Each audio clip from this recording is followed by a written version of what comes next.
Chia seeds అండి ఇవి. ఒక స్పూను నానబెట్టుకుందాం. ఒక స్పూను వేసి ఒక గంట సేపు నేను నానబెట్టుకొని ఇవి జ్యూస్లో కలుపుకొని తాగడానికి నానబెడుతున్నా. ఇవి ఈ చియా సీడ్స్ మనం జ్యూస్లలో ఏ జ్యూస్ అయినా, తర్బూజ అయినా, వాటర్ మిలన్ అయినా, నిమ్మకాయ జ్యూస్లైనా కలుపుకొని తాగితే ఆరోగ్యానికి మంచిది.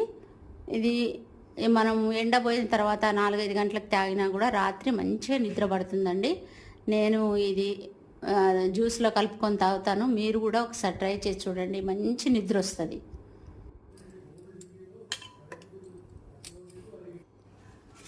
తర్బూజా నేనైతే ఈ తర్బూజాలో వేసుకుంటున్నానండి. ముక్కలు కట్ చేసుకొని మిక్సీ పడుతున్నాను. మిక్సీ పట్టి ఇందులో బాదం నానబెట్టి పొట్టు తీసుకున్న బాదం వేసుకుంటున్నాను. వేసుకొని మిక్సీ పట్టాను. మిక్సీ పట్టి గ్లాసులలో పోసేసుకొని ఇందులో గుమ్మడి గింజలు కూడా వేసుకొని చియా సీడ్స్ కూడా నానబెట్టినవి వేసుకుంటున్నానండి. మీరు కూడా ఒకసారి ట్రై చేయండి.